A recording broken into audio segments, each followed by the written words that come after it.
Aujourd'hui, un essai super excitant d'une voiture que beaucoup semblent oublier. Voici la Smart Hashtag 5. Est-ce bien le choix le plus malin face à une Mercedes? Celle-ci porte également un badge Brabus. Ça donne quoi au volant?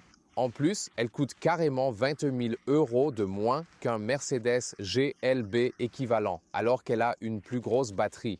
Face au Mercedes GLCEQ, celle-ci coûte entre 20 000 et 30 000 € de moins. Elle a la même taille de batterie. Et si on la compare à l'iX3 de chez BMW, la BMW a une batterie plus grosse mais coûte 20 000 € de plus.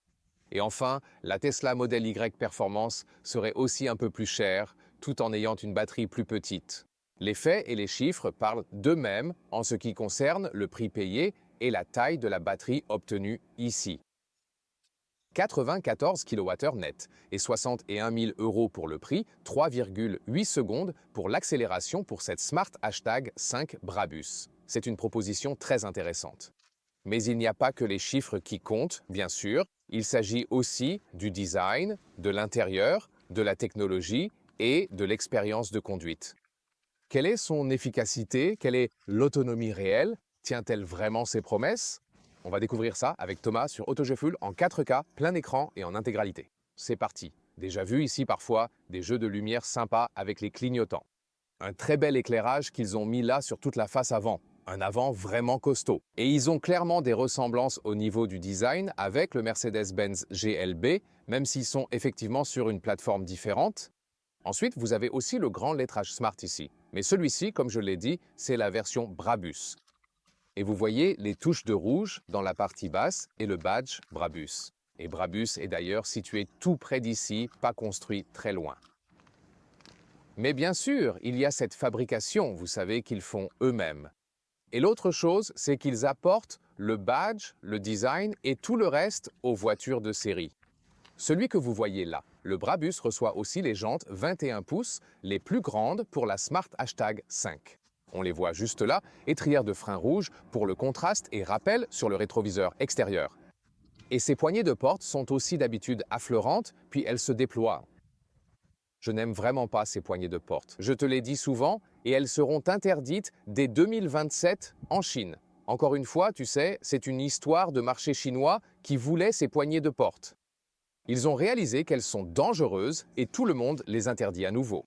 C'est bien qu'elles soient bientôt à nouveau interdites. On voit ce design assez encombrant, encore très proche du GLB, grand logo Smart. Une longueur de 4,70 mètres ou 185 pouces. Si on compare ses concurrents, disons en interne, comme le GLB, le GLC. Puis la Tesla Model Y et la BMW iX3, celle-ci est, disons, la plus courte d'entre elles. Juste un peu plus courte que toutes ses concurrentes, mais toujours à peu près dans la même catégorie.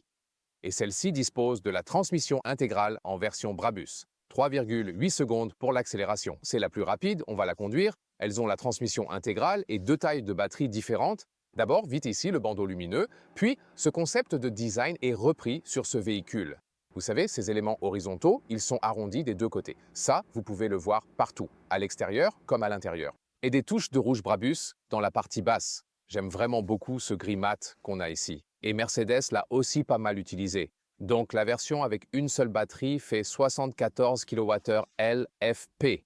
Mais celle-ci, la version supérieure, pas que pour la Brabus, il y a aussi des versions intégrales non Brabus avec la batterie 94 kWh.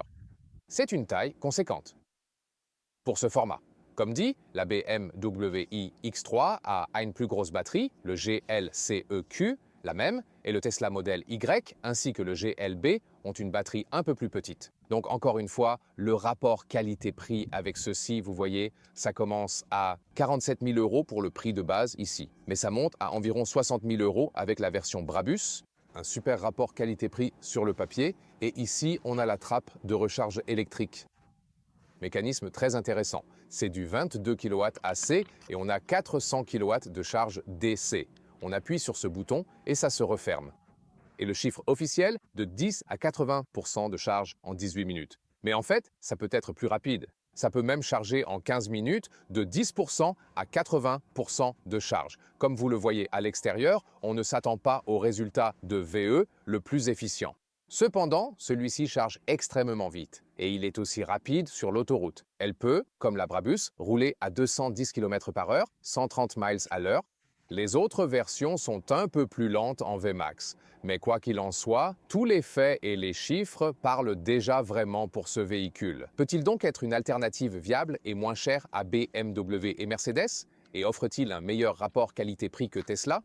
Eh bien, on va découvrir ça avec la conduite, l'efficience et le reste. Mais bien sûr, on va aussi regarder l'intérieur et le frunk, car c'est toujours important. On n'a pas toujours envie de ranger le câble de recharge à l'arrière. En fait, j'ai même pas besoin de l'ouvrir d'ici parce que c'est aussi sur la clé. J'avais oublié ça. Ouais, et j'ai découvert qu'en appuyant une fois, le truc cool, c'est que ça s'ouvre direct. T'as pas besoin de déverrouiller deux fois. C'est aussi un truc pratique. Les utilisateurs de VE le savent, et on voit bien qu'il est minuscule, ce frunk. Mais ce câble de recharge, vous pouvez aussi le laisser comme ça rentre quand même. Trop beau. Il y a toujours un logo Smart à l'intérieur. C'est un très joli détail, n'est-ce pas? C'est plutôt cool. Et le liquide lave-glace se remplit ici. C'est aussi l'accès à la batterie 12 volts. Très intéressant, voilà. Mais encore une fois, un mécanisme très pratique ici pour le frunk, car quand il faut déverrouiller, c'est ce qu'on attend, plutôt peu pratique. Et on a aussi eu l'expérience récemment, quand le câble de recharge est à l'arrière sous le cache, qu'on a des bagages par-dessus et qu'on veut aller à la borne de recharge. Et les bagages, faut tout tenir ouvert ou les sortir d'abord, etc. C'est donc une très bonne solution. Ouais, encore plus intéressant. Voyons l'intérieur maintenant. Passons à l'intérieur. D'abord, encore les poignées de porte qui se déploient, c'est bien fait avec le logo. Et puis, elles sont aussi manuelles. Mais bon, j'aime bien les classiques. Ici, d'ailleurs, on a déjà le vitrage feuilleté, le double vitrage ici, à l'avant des fenêtres. C'est bien, c'est contre le bruit, le son de fermeture des portes. Ouais, c'est pas top. Ce bruit de tôle est plutôt normal. C'est comme ça avec les vitres sans cadre parce qu'on n'a que de très rares voitures, juste quelques-unes, qui ont des portes sans cadre et qui gardent un super son de fermeture. C'est vraiment rare. Pas le cas ici, mais la qualité de fabrication est exceptionnelle. Soft Touch sur le haut et l'éclairage d'ambiance est intégré ici. Et ici, de la microfibre en finition Brabus. Et là aussi, ce n'est pas du plastique dur, c'est du simili-cuir Soft Touch, tout du long jusqu'en bas, et on ne voit presque jamais ça dans d'autres voitures allemandes, 2 fois plus chères. Ici aussi, c'est recouvert de simili-cuir Soft Touch. Je n'arrive pas à y croire, c'est bluffant. Et voici l'ouverture de porte électrique ici. Une seule pression suffit, et là, vous pouvez régler les sièges, en avant, en arrière, et aussi l'inclinaison. Siège chauffant, bouton dédié, ventilation aussi avec un bouton séparé. Bon, c'est un seul bouton, mais au moins il est facile d'accès et on n'a pas besoin de toujours passer par l'infodivertissement. Le seul truc, c'est qu'on ne peut pas régler les rétros là. Ça doit se faire au volant via l'infodivertissement. La finition Brabus a encore une fois beaucoup de microfibres aussi sur le volant et les volants chauffants, bien chauds. Des surpiqûres contrastées rouges à l'intérieur, de vrais boutons sur le volant à gauche et à droite, de vrais commodos, des touches de rouge encore ici. Et pour la conduite de nuit, il y a plus d'éclairage d'ambiance. De vrais instruments. Et puis les sièges, microfibre à l'intérieur, cuir à l'extérieur, encore une fois, avec logo Brabus et surpiqûre. C'est un très beau design. Voyons aussi le confort dès maintenant. Et maintenant, bienvenue au cockpit de la Smart Hashtag 5 Brabus. D'ailleurs, écoutez et répétez Brabus, ce n'est pas Brappers ou autre, la prononciation allemande originale serait Brabus. Une prononciation allemande bien ferme. Ouais, c'est ça, 2 écrans de 13 pouces. C'est ce que je voulais dire. La version Brabus a déjà l'écran passager, l'unité d'infodivertissement principale et les instruments numériques classiques, et aussi l'affichage tête haute. C'est donc un truc que tu as en plus par rapport à Tesla, où certains, tu sais, pourraient regretter l'absence d'instruments ou de l'affichage tête haute. Ici, tu as les deux en fait. Cool d'ailleurs, en haut, le système Sennheiser, 20 haut-parleurs. C'est un son vraiment cool en fait. Celui-là, juste ici, il remonte quand on monte dans le véhicule. Effet spectaculaire en effet. Et on retrouve encore, comme je l'ai dit, des sièges avec le même élément de design. Ici, avec ces appuis-tête à l'horizontale, puis cette forme ronde. Et en fait, ce n'est pas seulement un look sportif, mais c'est très correct niveau confort pour la matière, la profondeur d'assise et le reste. Aussi bien pour les grands conducteurs, aucun souci pour la garde au toit avec 1,89 m. Le volant, en profondeur et en hauteur, se règle facilement. Et tout est vraiment superbe, au toucher comme à l'œil. L'agencement ressemble aux autres Mercedes, clairement au GLB et au GLCEQ, avec cette configuration d'écran, mais on retrouve toujours, encore une fois, ce design tout en rondeur, et à nouveau les contrastes rouges signés Brabus. Et puis ici, les ouïes de ventilation font aussi de bons cliquetis. En dessous, on a des supports de charge par induction ventilés. À gauche et à droite, donc 2 fois, porte-gobelet adaptatif. Mieux que sur la plupart des modèles Mercedes, mais une mise à jour arrive bientôt chez Mercedes pour les porte-gobelets. Restez connectés. Microfibre, ouverture en deux, c'est très Mercedes. De l'espace ici et plus dessous. Refroidissement aussi, on l'entend. On peut aussi y mettre une carte de recharge, par exemple. C'est aussi un truc vraiment cool. Même les tapis de sol, regardez ça, ont le style spécial Smart. Je dirais, ce genre de design aussi. La boîte à gants, oh, regardez, même elle n'est pas en plastique dur. C'est un simili-cuir doux au toucher tout du long ici dans la boîte à gants et aussi ici sur le côté pour les genoux. C'est aussi du simili-cuir moussé, rembourré en dessous. La boîte à gants s'ouvre en douceur et c'est aussi spectaculaire la façon dont ils ont conçu l'éclairage d'ambiance ici. C'est pour ouvrir et fermer les aérations. Et encore une fois, quand on regarde ça de nuit, c'est encore plus spectaculaire. Le haut de la planche de bord est aussi moussé. Alors, qu'est-ce qu'il y a d'autre à dire? C'est vraiment étonnant ce qu'ils ont fait, vous savez, au niveau de toute la qualité de fabrication ici. Sous la console centrale, d'ailleurs, ils ont ce visuel AMD montrant le chipset là-dedans. Pas mal d'espace dessous. Puis, les 2 chargeurs USB-C avant et encore plus de place ici, dessous. Et puis, la vue du conducteur ici. Les boutons, le volant sont assez cool. C'est ici que l'on modifie les réglages des instruments numériques. C'est clair, très facile. À droite, ça permet par exemple de régler le volume, chanson suivante ou précédente. Sur le bouton favori, pour l'instant, par exemple, on peut y associer le choix du mode de conduite. C'est ce que j'ai fait. Et à l'avenir, a priori dès février 2026, on pourra aussi lier ce bouton favori ici à la désactivation de l'alerte de survitesse, parce qu'en ce moment, on peut cliquer ici et on peut sélectionner quelque chose ici, par exemple. Pas dispo ici avec les bip vitesse, on peut couper l'aide au changement de fil. C'est plutôt facile à désactiver là. Par contre, ce truc important de l'UE sur la vitesse, l'alerte de vitesse, ensuite il faut aller ici et puis OS, assistance, et là l'avertisseur de limitation de vitesse. C'est trop compliqué d'y accéder. Ça va donc être amélioré. Smart promet. On a également un affichage tête haute. C'est toujours plus grand que ce que l'on voit à la caméra. C'est juste dur à voir à la caméra, mais je vous promets, on le voit très bien en vrai. Et le système d'infodivertissement, vous en avez déjà vu un peu. C'est l'écran principal. Vous avez aussi l'intégration Apple CarPlay ou Android Auto. C'est très sympa. Et le système est rapide, vous savez, et on n'a pas l'habitude de ça. Du moins, chez beaucoup de constructeurs. Vraiment sympa, super rapide. Et le rendu du véhicule ici a l'air super cool. On peut aussi ouvrir le capot ou le coffre d'ici ou le store en haut, mais il y a sûrement des moyens plus simples pour ça. Ensuite, des raccourcis ici à gauche, par exemple pour les modes de conduite. J'ai d'ailleurs désactivé ces bips, ceux quand on change de mode, qui font toujours un truc du genre. C'est vraiment très agaçant. J'ai désactivé ça. On peut aussi changer de mode de conduite ici. Est-ce que c'est plus ou moins de freinage régénératif? Et on peut aussi activer la pédale S, c'est comme le pédale, comme la conduite à une pédale. On peut conduire avec ou sans. Les deux sont possibles. Le seul truc que j'aime moins, c'est que le réglage de la clim, l'unité de climatisation, n'est accessible qu'ici. C'est vraiment assez petit, seulement là. Pour le volant chauffant, faut aller là-dedans. Pour les sièges, on peut régler ça ici. Siège chauffant ou ventilé, ou via la porte, comme j'ai dit.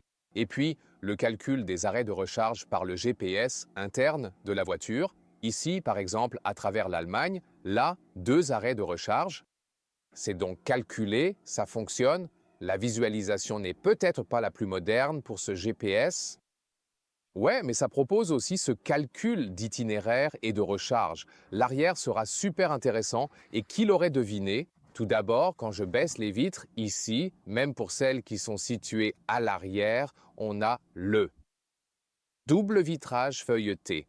Waouh, c'est vraiment exceptionnel pour ce positionnement prix. Et avec l'intégration et le système son à 20 haut-parleurs, d'autres enceintes ici, et on peut régler l'inclinaison du siège arrière ici. Celui-ci ne change rien au début, car on ne peut pas l'avancer ou le reculer. Cependant, si vous activez ce bouton ici, vous pouvez contrôler le siège avant et libérer de l'espace pour vos jambes ici à l'arrière, créant ainsi une position chauffeur. Cependant, il y a aussi un raccourci direct juste ici en bas. Et avec ce bouton-là, une seule pression et cette partie recule alors au maximum. Et celui-ci avance à fond. Et vous pouvez vraiment en faire une voiture avec chauffeur tout d'un coup. Alors, c'est bien ça l'influence chinoise de Geely Corporation qui détient 50% de Smart. Sur le marché chinois, ces options de luxe sont cruciales. Les gens apprécient et passent beaucoup de temps dans leur véhicule. Et puis, ils intègrent ce genre d'options ici. Et je veux dire, regardez ça, c'est incroyable. Et en même temps, vous pouvez réappuyer sur un bouton, l'inclinaison se redresse un petit peu et le siège revient alors vers vous. C'est bien. Ensuite, on a deux ports USB-C ici dans la partie centrale. Le sol est plutôt plat et quand je m'assois ici, moi qui suis grand, j'ai encore énormément de place pour les jambes. Regardez ça. Waouh, c'est bluffant de voir l'espace que vous avez pour les jambes dans ce véhicule. L'angle de la... Pour les genoux, c'est pas mal aussi. Matériaux moussés d'ailleurs, même à l'intérieur des portes. Ici, on voit mieux l'éclairage d'ambiance. Encore une fois, je peux changer l'angle ici. De ce côté, vous pouvez voir la différence. Par exemple, comme ça, plus droit ou plus incliné. Pour la tête, aucun souci non plus. Génial, c'est un toit panoramique fixe. On ne peut pas l'ouvrir pour faire entrer de l'air frais. Ce que vous pouvez faire quand il fait très chaud, c'est de mettre ce pare-soleil juste ici. C'est donc comme un store physique et il va jusqu'au bout. Et le plus étonnant, c'est qu'il traverse vraiment tout le véhicule. Enfin, vous avez des poignées de porte ici, comme des poignées de maintien, 3 à l'intérieur du véhicule, sauf pour le conducteur. Et ici, vous avez aussi des liseuses séparées à l'arrière et elles sont également ajustables comme ceci. Ça me rappelle quoi déjà? Où est-ce qu'on voit aussi ce design? Comme sur les... qu'on puisse le bouger comme ça, je crois que certains, aussi dans un domaine non automobile où ils utilisaient ce design, c'était quoi déjà? Peut-être que certains s'en souviennent, et là, vous pourrez le mettre en commentaire. Et encore une fois, ce design avec l'élément horizontal qui a ensuite ses formes arrondies à droite et à gauche. Aussi sur la partie arrière du siège. Tout est recouvert ici de cuir noir. Là aussi, rien de dur. Plastique, c'est aussi souple. Cette zone ici est souple, c'est souple. Juste pas l'intérieur ici, mais je peux tout à fait vivre avec ça. Et bien sûr, on a la même microfibre ici à l'intérieur. Le cuir haut de gamme à l'extérieur, l'isofix de chaque côté, et on a ici le... Aïe! Et là, on a tellement d'espace en dessous. Il y a aussi la trappe à ski avec la fonction magnétique. Je vous ai montré tout à l'heure. Je vous montre, non pas tout à l'heure, bientôt dans le coffre parce qu'on l'a déjà filmé, mais on y viendra après les sièges arrière. Voici donc nos porte-gobelets. Je suis vraiment bluffé par la qualité de fabrication, la flexibilité et les équipements de luxe ici à l'arrière. C'est quelque chose qu'on voit plutôt dans des véhicules bien plus chers. Maintenant, voyons voir le coffre. Et la première question est, comment on peut l'ouvrir? Eh bien, je pourrais aussi l'ouvrir avec la télécommande. Il y a un autre bouton ici pour le coffre, mais la solution la plus cool est là.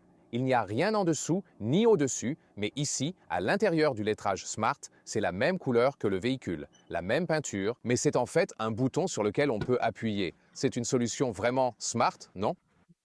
Alors, c'est censé faire 630 litres, le seul hic se trouve ici, sous le cache. C'est vraiment juste ici. Ça passe à peine en dessous, tout juste quand on le met à la verticale. C'est pas la hauteur idéale. Par contre, la découpe est top ici. Regarde ça. C'est donc là qu'on utilise cette dimension extérieure pour une super découpe. Ensuite, celle-ci, voici la trappe à ski, qui est magnétique en fait. Je n'ai jamais vu ça en vrai, genre une trappe à ski magnétique de ce côté. On a environ 1,40 m en largeur, environ 90 cm en longueur, et la hauteur normale ici est d'à peu près 73 cm de haut au total. Mais on peut également remonter celui-ci, il y a plus d'espace en dessous, un câble de chargement serait possible pour ça. Le coffre est mieux, comme dit, et on peut aussi retirer ça complètement. C'est aussi possible. Sympa ici, le déverrouillage à distance. Je crois que l'iX3 ne l'a plus, non? On a donc une longueur totale de 1,85 m ou 73 pouces. C'est vraiment tout à fait exploitable, très certainement. Surtout avec cette découpe, vous voyez, très carrée, ça va être vraiment très pratique pour pas mal d'objets encombrants. Passant à la conduite. Ouh! Ouais, c'était rapide. De 50 à 180. Quel silence! Dingue! C'est dingue! Dingue! Je veux dire, c'était super, super rapide. C'était extrêmement rapide. Le verre est devenu noir. Mais comment ça s'est passé? Je ne sais pas. Waouh! Waouh! Et ici, à 130 km/h, soit environ 80 miles par heure, c'est vraiment silencieux. Le double vitrage des fenêtres fait vraiment un super boulot. C'est donc très silencieux. Ici, changement de voix, vraiment stable. C'est plutôt ferme comme on s'y attend pour cette version Brabus de la Smart Hashtag 5. Changement de voix, bon contrôle aussi, bon feeling au volant. Et aussi au niveau de la direction elle-même. On a donc une sensation de véhicule très compact, il ne paraît pas trop grand et semble être vraiment très bien posé sur la route. Ça ne secoue pas trop. Et on sait que chez les constructeurs chinois, la qualité de finition intérieure est souvent tout à fait excellente vu le rapport qualité-prix. Mais parfois, les voitures déçoivent un peu à la conduite car elles sont faites pour le marché chinois. Trafic dense, plein de dodanes, donc ils règlent la suspension de façon plutôt souple. Et là, on sent bien cette influence 50% Geely. Super qualité de fabrication, intérieur top, prix correct. 50% Mercedes, hey, réglons-la pour l'autobahn allemande, ça marche bien. Et ça marche très bien, la suspension est bien réglée, un peu typée sport, mais pas trop non plus. On a ici les jantes de 21 pouces sur cette version Brabus. Je trouve que ça reste correct. Bien sûr, on aurait plus de confort avec des jantes plus petites, mais c'est tout à fait correct. Et on repasse aussi en mode confort normal, et c'est un peu plus calme au niveau de la pédale d'accélérateur. Enfin, ce n'est pas un accélérateur sur cette électrique, bien sûr. Ici en tunnel, 80 km/h, 50 miles par heure. Assez calme car le double vitrage équipe aussi les vitres arrière, et là on voit mieux l'éclairage d'ambiance, c'est cool. D'ailleurs, ici, quand on active le clignotant, on ne l'entend que d'un seul côté, à savoir celui vers lequel on tourne vraiment. Parfois, il peut arriver, et c'est quelque chose, qui semble aussi être influencé par les versions logicielles chinoises. Que vous activiez le clignotant et que quelque chose d'autre se produise, comme un bip sonore venant de la voiture. Ensuite, le son du clignotant s'arrête. Je ne sais pas vraiment pourquoi ils font ça, c'est quelque chose qui m'agace un petit peu parfois d'ailleurs. Et comme je l'ai dit, ce bip sonore de la loi européenne sur la vitesse pourra être désactivé plus tard, dès février 2026 via une mise à jour logicielle, aussi sur le bouton favori. Pour l'instant, c'est plus difficile à faire. On doit aller loin dans le menu.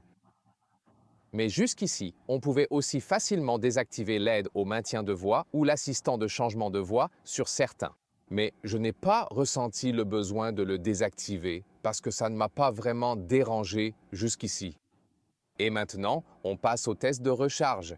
Il fait déjà nuit, donc j'ai besoin de lumière. Au fait, on a bien confirmé cette consommation une fois de plus. Je veux juste en être sûr. Et ce qui est intéressant, c'est que quand on roule en hiver, enfin, il ne faisait pas, je veux dire, pas trop froid, mais pas trop chaud non plus, alors la consommation en ville ressemble à rouler à 100 km/h, 60 miles à l'heure sur l'autoroute. C'est aussi très intéressant, n'est-ce pas? Donc ouais, ça peut être un peu plus efficace là-bas. Cependant, là, pour la recharge, c'est super rapide. Et ça a direct commencé ici à plus de 200 kW. Je l'ai donc conduite sur l'autoroute. J'ai aussi préchauffé la batterie. Donc, ouais, ça a très bien marché. Et franchement, j'ai branché à 14% de charge et c'est monté direct en quelques secondes à 220 kW. C'est vraiment impressionnant. Et puis, jusqu'à 50%, j'étais seul à la station de recharge et c'est même monté encore plus haut. Genre 300 kW et ça a bien tenu. Il n'a fallu que 10 petites minutes pour récupérer 40% de batterie en plus. Puis là, tu vois, passé 50%, une voiture s'est branchée à côté et là, ça a chuté, mais pas parce que la voiture n'en était pas capable ou ne tenait pas sa courbe de charge, parce qu'une autre voiture s'est branchée. Et ouais, j'ai vraiment cherché le plus. Je suis passé d'une station peu puissante à celle-ci. Mais c'est aussi ça, la vie en VE, on ne peut pas toujours obtenir les meilleurs résultats, même en essayant quand quelqu'un d'autre est branché et que la borne ne peut pas donner plus. La limite de cette voiture pour la recharge, ce n'est pas sa vitesse, mais plutôt de savoir si l'on réussit à trouver une borne de recharge adaptée.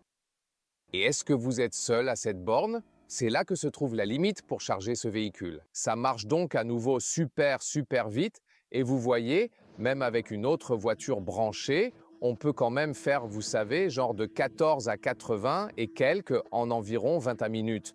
Mais ça serait bien plus rapide. Vous voyez, là, c'était l'autre voiture, vous savez, à côté de nous, qui s'est branchée là, donc ça a baissé. Sinon, ça aurait continué, vous savez, encore plus loin, et on aurait fini vers les 15 minutes environ pour le 10 à 80%. Et pour confirmer ça, on a refait le test de charge seul à la borne, branché à 15%. À nouveau, un super résultat. Ça a direct commencé à 200 kW.